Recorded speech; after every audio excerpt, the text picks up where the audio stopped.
नमस्ते प्यारे बच्चों, स्वागत है आपका रामरूप शर्मा चैनल पर। मैं हूं रामरूप शर्मा। और बच्चों, एग्जाम शुरू हो गए सीबीएसई बोर्ड के, और सबके लिए बहुत बहुत शुभकामनाएं।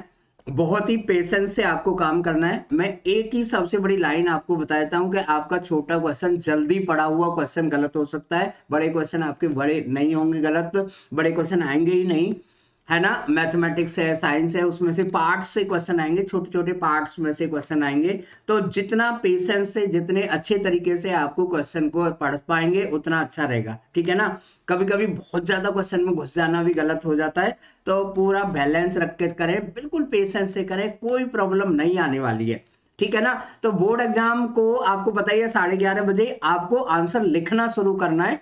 यानी कि आपको 11 बजे जो है अपनी सीट पर होना निश्चित है, कंपलसरी है। यानी कि 10:30 बजे के करीब में, यानी कि 10, 10:30 बजे, 10:15 बजे, 10:45 तक आपको एग्जामिनेशन सेंटर पर पहुंच जाना है। एग्जामिनेशन सेंटर आपका स्कूल भी हो सकता है, मतलब it may be your school और मे बी अदर स्कूल, ठीक है ना। अगर छोटे छोटे स्कूल है, जहां छोटे स्कूल मतलब जहां 10th के 12th के स्टूडेंट की जो स्ट्रेंथ है वो कम है, तो वहां पर कंबाइंड सेंटर भी बना दिए गए, ठीक है। तो इस बात का आपको बहुत अच्छे तरीके से ध्यान रखना है, वो आपको एडमिट कार्ड पर आ गया होगा। चलिए, मैं इन छोटी छोटी बातों पर नहीं जाता हूं, ये सब चीजें मैंने पिछले वीडियो में बता दी हैं। हालांकि छोटी बात कोई भी नहीं होती है। अभी आपने एक वीडियो देखा होगा कि नीट के एग्जाम के लिए 2-3 स्टूडेंट थे और वो रोते रहते, गिड़गिड़ाते रहते, एंट्री नहीं मिली थी। हालांकि बोर्ड में इतना नहीं होगा, लेकिन फिर भी अगर आप ज्यादा लेट हुए तो थोड़ी सी दिक्कत आ सकती है। मैं तो चाहता हूँ आपको स्ट्रेस भी नहीं आए, यानी कि आप 10-15 पे वहां पर पहुंच जाए भाई, ठीक है ना। और 10:30 पे तो आप एंट्री ले ले, अपनी सीट पर बैठे आराम से, ठीक है ना। अपनी ही सीट पर बैठना है। 12 स्टूडेंट केवल एक रूम में होंगे, इन्विजिलेटर होगा। यानी कि ये अच्छी खबर नहीं है, ये थोड़ी सी अच्छी खबर नहीं है आप लोगों के लिए, क्योंकि चीटिंग के चांस बहुत कम हो गए भाई, ठीक है ना। इन्विजिलेटर 2 होंगे और 12 स्टूडेंट होंगे, तो समझ लो कि कितना दूर दूर आपको बिठाया जा सकता है। चलिए जी, अब हम चलते हैं जी, मेन चीज पर आ जाते हैं, ओएमआर सीट पर। और ओएमआर सीट में अगर आपको कोई दिक्कत है तो यहां पर ध्यान रखें, दो बात तो सबसे पहले समझ लो।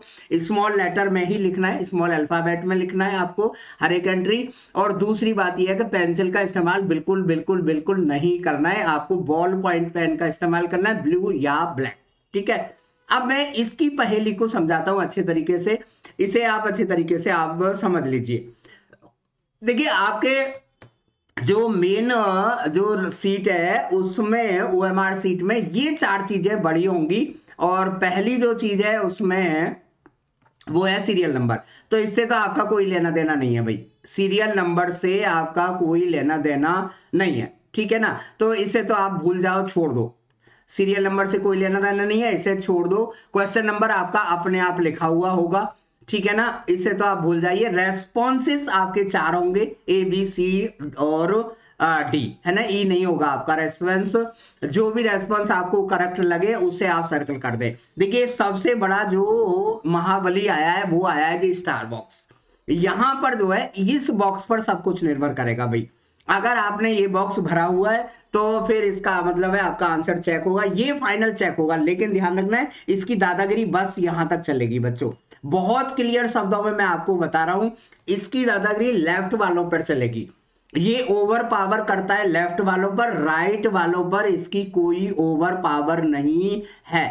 अच्छे तरीके से आप ध्यान से सुन लें, ठीक है ना। ये मत सोचना कि स्टार बॉक्स हमें हैज टैग सर्कल से भी बचा लेगा। तो हैश टैग सर्कल की अपनी बहुत बड़ी ताकत है, और स्टार बॉक्स की ताकत जो है केवल यहां तक है, ठीक है ना। अब कैसे है, क्या है, उस फंडे को मैं आपको समझाता हूं, ठीक है ना। नेक्स्ट पेज पर मैं आ जाता हूं आपके लिए, और यहां पर मैं आपके लिए देखिए देखिए ध्यान दें, यहां पर क्वेश्चन नंबर को छोड़ देते हैं। ये हैं 4 आपके रेस्पॉन्स सर्कल, और फिर है आपका बॉक्स, और फिर है आपका ये हैशटैग बॉक्स। अब इसकी पावर देखो कितनी बड़ी है। इसकी पावर भाई इतनी बड़ी है कि अगर आपने यहां पर बी कर दिया, ठीक है ना, और यहां पर भी आपने क्या लिख दिया, बी। स्मॉल में लिखें यार, थोड़ा ध्यान रखना है ना, स्मॉल में लिखें, ध्यान रखना। ये अब तो कोई दिक्कत नहीं है, आप स्मॉल में लिखो, कैपिटल में लिखो, मान लिया जाएगा। लेकिन अगर आपने यहां पर, अगली बात बता रहा हूं मैं, पहले इसकी पावर देखो बच्चे।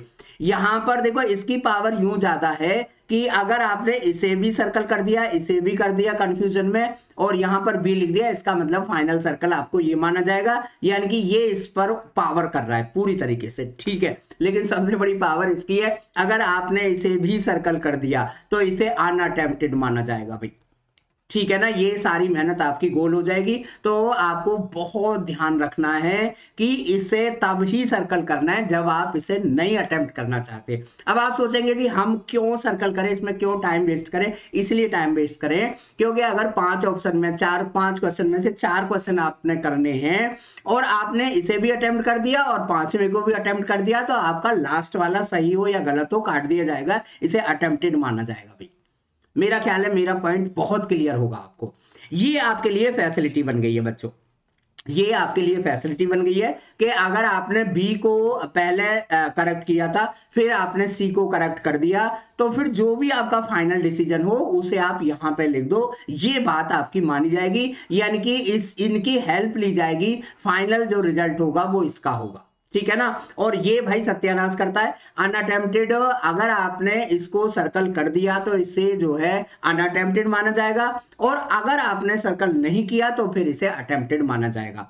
अब यहां पर जो दिक्कत आएगी वो यही आएगी कि अगर 5 में से आपको पहला, तीसरा, चौथा, 5वां करना था, तो फिर आप 5वें क्वेश्चन को नहीं कर पाएंगे, ठीक है ना। उसे आपको हटा दिया जाएगा, वो आपके ऑप्शन में नहीं होगा, और आपने भर भी दिया तो उसे नहीं माना जाएगा। तो पहले भाई इसे अनअटेम्प्टेड बताना है, यानी कि आप ये समझ लो कि अगर किसी क्वेश्चन के बारे में आपने पूरी तरीके से सोचा हुआ है कि इससे पार्ट को मैं दूसरे क्वेश्चन के सेकंड पार्ट को मैं अटेम्प्ट नहीं करना चाहता, तो इस हैशटैग सर्कल को आप फिल करिए। अदरवाइज आप इसे ब्लैंक छोड़ दें, ब्लैंक छोड़ेंगे तो ये चीज मतलब ये फिल है तो ये कह रहा है जी इनसे कोई मतलब नहीं, मैं हूं सब कुछ, ठीक है ना। और अगर ये ओपन है तो ये कह रहे हैं जी यही जाने, जो भी कुछ ये कह रहे हैं उनकी बात सुन लो और उनकी बात को मान लो।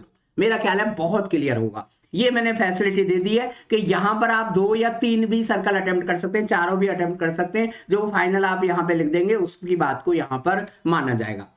बहुत क्लियर पॉइंट, आप अच्छे से समझ लो कि अगर आपने हैशटैग सर्कल यानी कि सबसे लास्ट वाला सर्कल, यानी कि जो बॉक्स के आगे वाला जो सर्कल है वो फिल कर दिया तो उसे अनअटेम्प्टेड माना जाएगा, अगर नहीं किया तो उसे अटेम्प्टेड माना जाएगा। यानी कि आप ये देख लो कि सपोज करिए आपने चारों सर्कल भी छोड़ दिए और बॉक्स भी छोड़ दिया, और फिर यहां पर इसे भी खाली छोड़ दिया ब्लैंक, तो ये अटेम्प्टेड माना जाएगा और इस पर आपके मार्क्स 0 आ जाएंगे। 0 की तो हमें चिंता नहीं है क्योंकि पहले भी हम नहीं कर रहे थे, हमें आता ही नहीं था, लेकिन सवाल ये है कि ये हमारी उस लाइफ लाइन को खा जाएगा जो हम चौथे के बाद 5वां ऑप्शन भी कर सकते थे। तो यहां पर बहुत केयरफुल रहें, ऐसा ना हो कि इसे अटेम्प्ट मान लिया जाए, ये हमने किया नहीं था, मन से नहीं किया था, और फिर 5वां चेक ना हो, ठीक है ना। 2 सर्कल, 3 सर्कल, 4 सर्कल आप भर सकते हैं, कोशिश करें एक ही सर्कल भरा जाए।